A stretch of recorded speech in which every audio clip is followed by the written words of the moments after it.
Hey, what's up, Unbroken Nation?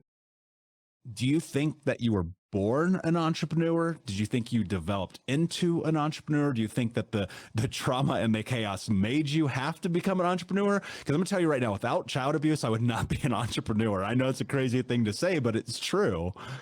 So the really interesting thing is that you didn't know this, but I mentioned before we started recording about this book that I'm writing, and it's called Heal to Lead.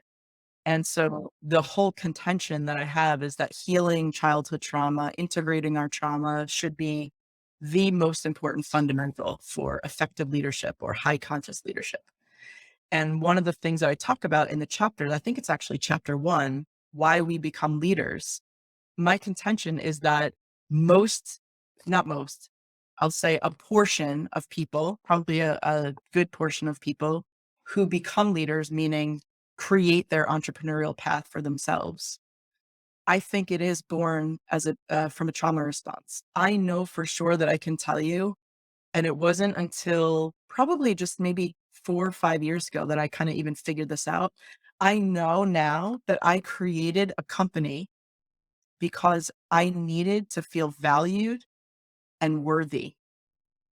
And I needed to feel, I needed kind of to feel valued for myself. I wanted to prove my worth to the world, to clients, it's like if my own mother doesn't want me, if my own mother can't see the value and worth and everything inside of me, then I'm going to create a world in which clients and employees and those people in my world do value me. So my quick answer to your question is I do believe that trauma is the sort of foundation for entrepreneurship. Not for everyone, but for a lot of people. If you look at ACEs, right? Hmm. What is it? 70% of us have experienced some kind of adverse childhood experience, right? Yeah, at least one.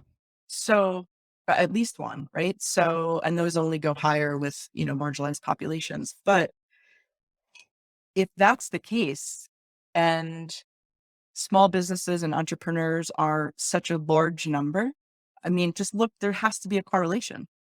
So I would say absolutely yes. That is my contention.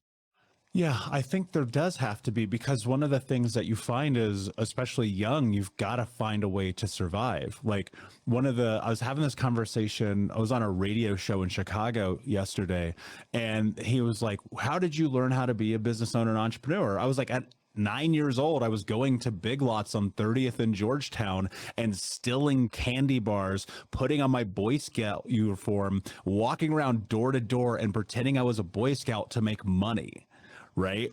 100% margin, by the way, great business. But the truth about it is, like, you learn to survive. Right. Was there a moment where one of the things I'm always thinking about is this concept of like know thyself, like Mhm. trust thyself, know thyself, love thyself. Was there a moment, particularly a pivotal experience, where you realize that you were actually trusting your capacity to be resilient, to survive, to be a leader, to be Kelly? Ironically, it all started when I sold the company because whatever was part of my identity at that time, I was 36 when I sold the company. Um, I would say I was a conscious leader of the organization, but I was not someone who I would consider healed or healing. The Can only you define conscious leader? well, a conscious leader is someone who I'll give you sort of the traditional definition. It's someone who values people, planet, and profit sort of on equal prioritization. Um, those things were, especially people and planet, environmental and supporting my team were things that came very naturally to me. Maybe those are trauma responses also. That's probably a different show. But I was never an entrepreneur to try to make, millions of dollars. That wasn't my driver. My driver was supporting other people that were kind of under my stewardship, especially mentoring young creatives and digital marketers in the field, especially if they were women, especially if they were women of color. That felt really important to me. And then we did a lot of give back initiatives and a lot of just environmental considerations as part of the business. So that, I was a very conscious leader, but I was not a a leader who had healed or was in process of healing or integrating her trauma. So And my world broke open after I sold that company. what does that mean? I just hit rock bottom. I felt like the ground just got like pulled out from under me. Everyone else was like, "You should be so happy. You kind of like hit the holy grail." And I Was was that like, because your identity was so tied to the business? 100%. Okay, interesting. All of my worth, my identity, everything was like, these were the people that I surrounded myself with on a daily basis.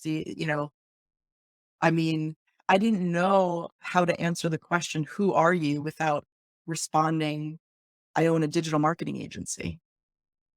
Right? Like it was so entangled or entwined in that CEO title because that gave me my worth. It was like, well, if I own a business, especially for this amount of time, and I'm responsible for these people, then that means that I'm valuable. That means that I'm worthy. And so when that was gone, well, then who am I? Does my worth now change because of that? Um, yeah, it was a scary moment. It was a really scary moment. And it took me a little while. I would say legitimately like 6 months for me to kind of crawl out of that. It felt very kind of apocalyptic.